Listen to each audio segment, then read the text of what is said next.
अघोरी विद्या तंत्रमंत्र वर्षा बंगल्यावर काय रेड्याची शिंग पुरली काय काय झालं याच्या चर्चा वदंता वेगवेगळ्या वर्तमानपत्र बातम्या कर्णोपकरणी अशा खूप सगळ्या चर्चा झाल्या। या सगळ्यांमध्ये महाराष्ट्राची एकूण जी प्रतिमा आहे ती प्रतिमा मलिन होते हे जास्त गंभीर आहे। अजूनही आम्हाला कळलं नाही, चर्चा खूप येते की कुणाच्या तरी फोटोवर फुल्या मारल्या गेल्या। आम्ही खूप माहिती घेतो तेव्हा काही लोक दबक्या आवाजात म्हणतायत की अशा फुल्या या राज्याचे विद्यमान मुख्यमंत्री श्रीयुत देवेंद्र फडणवीसजी यांच्या फोटोवर फुल्या मारल्या। काय खरं काय खोटं आम्हाला माहित नाही, आम्हाला याची कल्पना नाही, पण राज्याच्या मुख्यमंत्र्यांच्या फोटोवर फुल्या मारण्या इतकी हिमाकत जर कोणाची होत असेल तर ही राज्याला हादरवणारी गोष्ट आहे।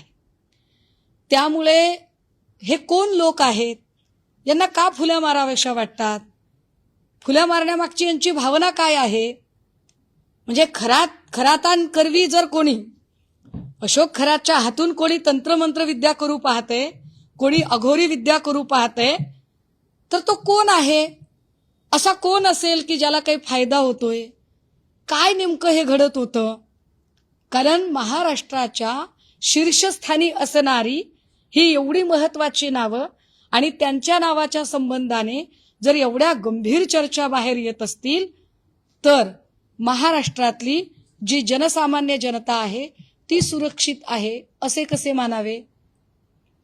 त्यामुळे SIT जर तपासाला वेग घेत नसेल तर या प्रकरणामध्ये अगदी CIDचा समावेश व्हावा असं आमचं म्हणणं आहे।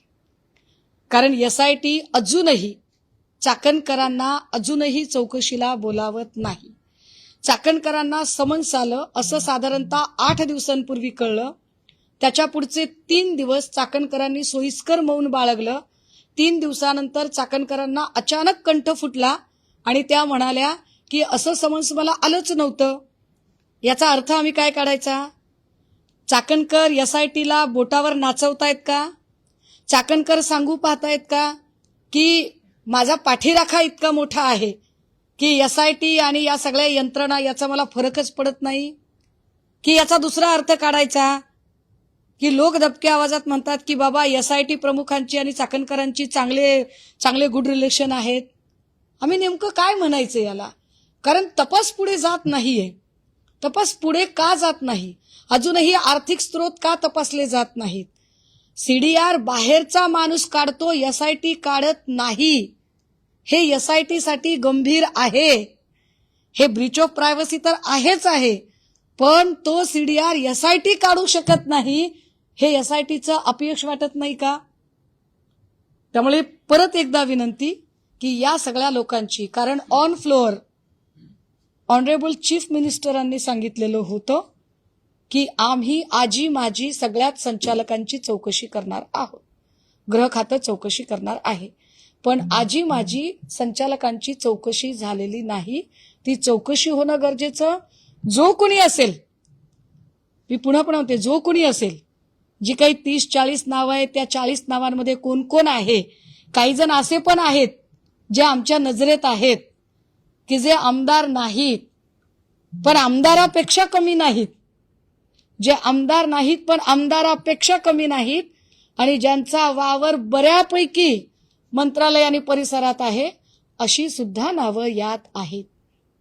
या सगळ्यांची चौकशीच्या संबंधाने वेगवान पावलं उचलली गेली पाहिजेत, अन्यथा एक मूवमेंट म्हणून आणि पुढचा स्टँड घ्यायचा म्हणून मग आम्हाला परत रस्त्यावर उतरून आंदोलन करावं लागेल। कारण प्रश्न महाराष्ट्रातल्या लेकी बाळींच्या इब्रतीचा आहे।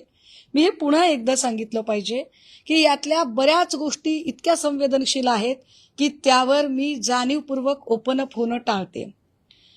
जे काही दमानी यांनी केलं ते काय म्हणजे काय म्हणता येईल त्याच्यावरती न जाता किंवा ते सगळं करताना या सगळ्यांमध्ये मूळ विषय डायव्हर्ट होऊ नये म्हणून आम्हाला पुन्हा पुन्हा पुन्हा पुन्हा त्या विषयाकडे आणावं लागते। कारण 2 दिवस जाणीवपूर्वक विषय भरकटवायचा आणि खरात आणि केसरकर आणि एकनाथ शिंदे आणि यांचं कॉल याचं काय नेमकं झालं, ते कॉल कशासाठी, या विषयावरच यायचं नाही, हे योग्य होणार नाही. त्यामुळे या सगळ्या मुद्द्यांचं निराकरण झालं पाहिजे आणि SITने याची उत्तरं दिली पाहिजेत. मी आठवण करून दिली पाहिजे की फलटण प्रकरणामध्ये अशाच पद्धतीने तेव्हा आम्ही आक्षेप नोंदवला होता जेव्हा चाकणकरने तुषार दोषींच्यासह पत्रकार परिषद घेतली होती. खरं तर जी माहिती अत्यंत अधिकृत, ज्याला हॉर्सेस माउथ म्हणतात, ती अधिकृतपणे त्या संबंधित अधिकाऱ्यांकडून लोकांपर्यंत पोहोचणं अपेक्षित आहे, ती अशा पद्धतीने जाणं हे घातक आहे. शासन प्रशासन म्हणून घातक आहे, पण त्याही पेक्षा घातक हे आहे की ज्यांच्या संबंधाने माहिती आहे त्यांची चकार शब्दाने चौकशी होत नाही, त्यांच्यावर चकार शब्दाने बोललं जात नाही, त्याची वाच्यता होत नाही, किंवा दीपक केसरकर आणि एकनाथ शिंदे यांनी खरंच फोन केलेत का नाही केलेत तर का केलेत यावरती काहीच बोललं जात नाही. हे जास्त गंभीर आहे. त्यामुळे SITला विनंती असेल की आपण SIT म्हणून काम करत आहात, विशेष तपास पथक म्हणून काम करत आहात, तर आपल्या निदर्शनास आलेली व्यक्ती, whether is minister, chief minister, cabinet minister, MLA, MP, businessman, industrialist, billionaire, millionaire, whatever, पण त्यांची चौकशी तुमच्याकडून अत्यंत पारदर्शकपणे आणि निरपेक्षपणे होणं अपेक्षित आहे. ती झालीच पाहिजे.